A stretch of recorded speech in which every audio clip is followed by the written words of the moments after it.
Hey, what's up, you guys? MjrBloodFox here. So, I'm here today to say that I was wrong about Wuthering Waves. Like the disciples of Christ, I too have come to see the light. And I kind of want to talk about that a little bit and just sort of my own personal experience with the game over the course of its first month. And, just sort of give my overall rating of the game. And yeah, before we get into that, I do need to give some shout outs really quick. So, first of all, shout out to Koge, who reacted to my first video, or to my video first. And for those who are new to my channel and need a little context, I created a video called Why Wuthering Waves Will Eventually Fail. And, obviously I'm here admitting that I was wrong about that. But Koge was one of the first creators to react to it. And then, second, shout out to Skull CJ, who reacted to it second. Then third was VXV Fiction, so huge shout out to him. And lastly, this is the big one, Lord Voldemort himself, Tectone. So huge shout out to all four of those creators. Awesome creators. And an actually special huge shout out to Koge, the first reactor, because he, in a way, personally asked me to at least try the game, and I told him that I would, and this is sort of me fulfilling that promise. I have been playing the game for the first month, and I'm not gonna be making any comparisons here in this video. Well, I'll make one comparison. It's astronomically better than Genshin Impact. Sorry, not sorry. Yeah, this is just going to be about Wuthering Waves. So, let's go ahead and get into it here.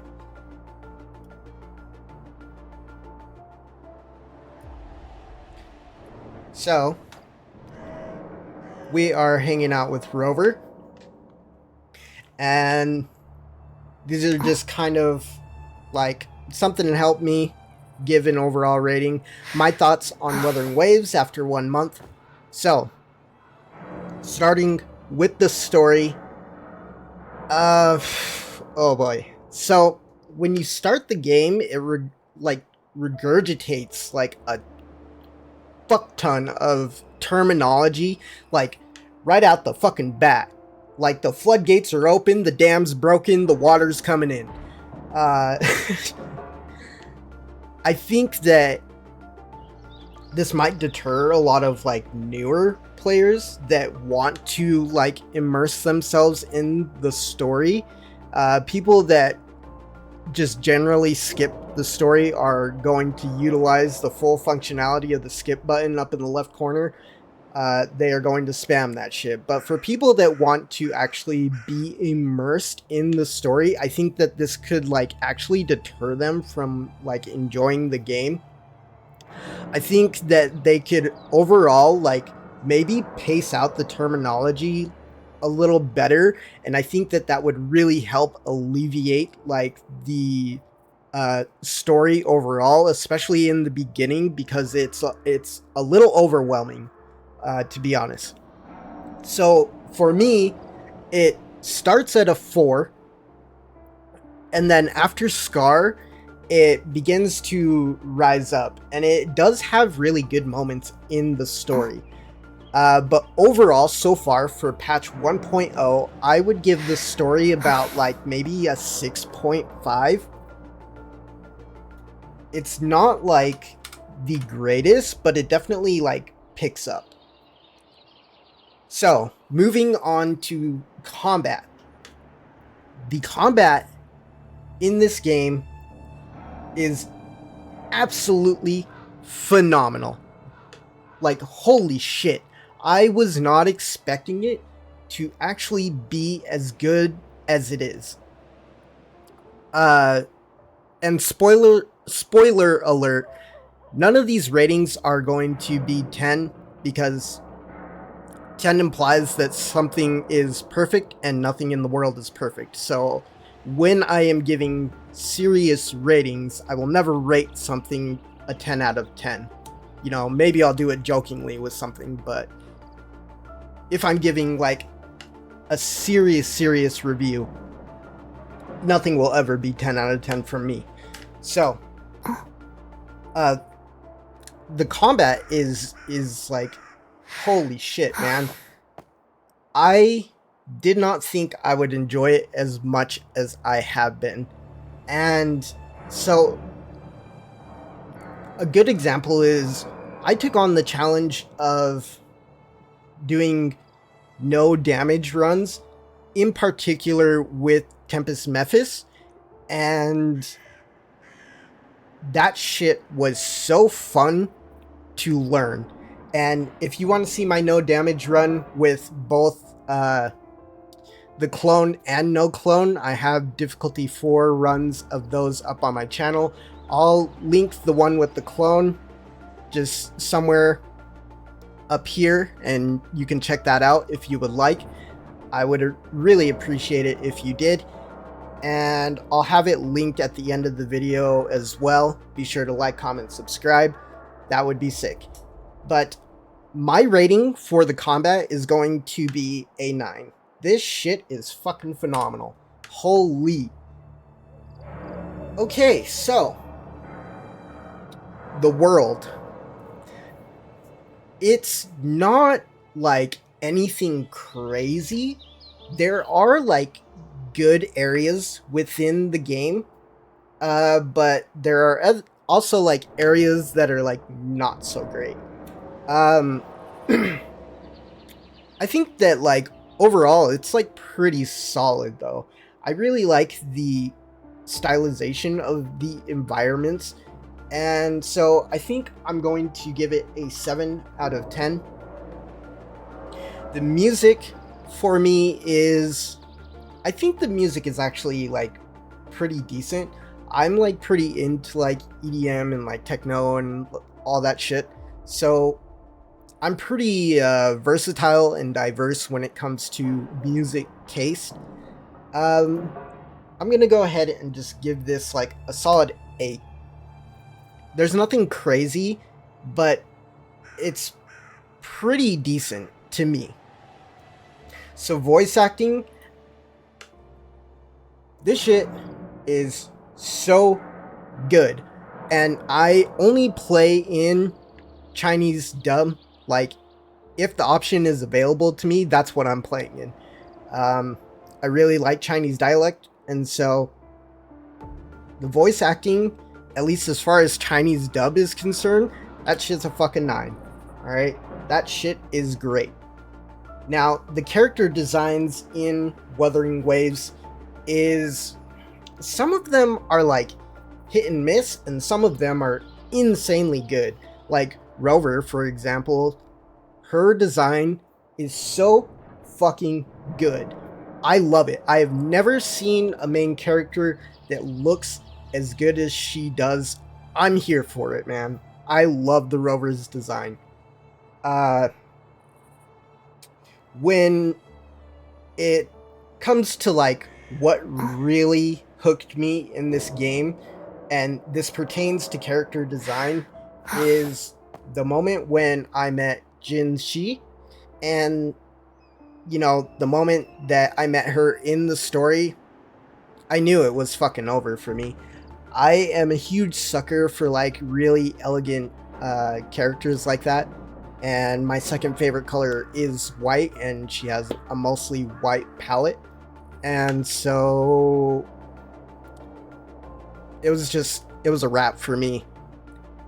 I think that the character designs are really good. I am going to give it a 8.5. There are some that are like not so great, like Verena, but oh, whoops. But yeah, overall, pretty solid. So, traversal and movement. Traversal and movement in this game is actually like really, really good. Like, it's straightforward. You don't have to think a shit ton about what you're doing. Like, you want to go up a wall, you just run. You just run up the fucking wall. You don't have to climb all slow. I really like that. The running on the running on the wall is amazing. I think traversal in the game, the parkour stuff, I think it's all great. The grappling hook, it is awesome. I love it. So, traversal in the game, I am going to give an 8. It is super, super solid. I like it. So, when it comes to PC performance,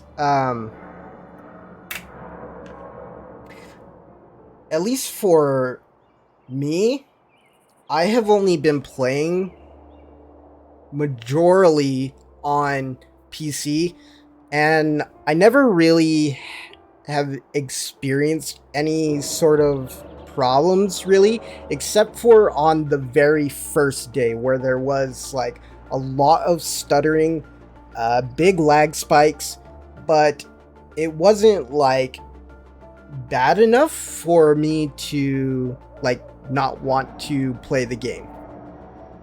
And obviously just over time that alleviated because of the devs providing hot fixes and whatnot. I'm sure most of you know the story. So I never really had like all of these issues really that everyone else was talking about. And it's really unfortunate that even to this day, like some players still cannot play the game, and that really fucking sucks. Like it really does. Because I think that you're missing out on like a great game, actually. And so I hope that Kuro Games can really fix these issues to provide like access to the game for everyone. But that's like kind of my own personal experience with the game. I didn't really have any issues. So I am going to give it an 8. So exploration in the game is you know, it's exploration. It's nothing crazy, or you know, it's about what you would expect.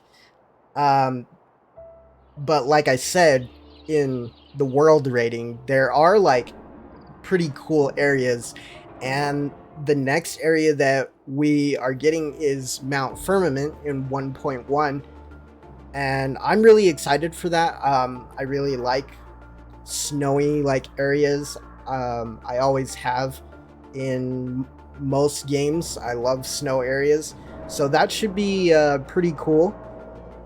But exploration, you know, it's pretty standard. At least nothing is popping out to me in my head currently that like really, really stood out while I was exploring the world. So we'll give it like a 7. The puzzles are super simple. It pretty much like gives you the answer or like how to do it. It's not really difficult. But I always enjoy doing puzzles in games, so it doesn't really like bother me. So because they're not difficult and you don't really have to think so much about it, I think I'm just gonna go with a 6. Like they're just super simple and straightforward. So my overall rating of the game as an entire package, I want to give it an 8.5. I think that that is super fair for the game. My personal experience with the game has been great. And so maybe that skews my rating a little bit, but I think 8.5 is really fair for, especially for a gacha game like this. Like, I'm really impressed. I actually genuinely am really impressed with this game. I started the first day not really having expectations, and I did not think I would get addicted to playing Wuthering Waves, but lo and behold, I did. And over the course of this month, I have realized, like, I did give some ignorant takes in my video prior to this in why Wuthering Waves will eventually fail. I know that I did. And it was never my intention to make people mad or anything. I just I just wanted to give my opinion, and people got insanely mad. That's okay. I'm all right with it. I get it. And yeah, I've come to see the light, you guys. Wuthering Waves is fucking awesome. This is an overall rating of 8.5. I'm insanely stoked for Mount Firmament to drop in patch 1.1.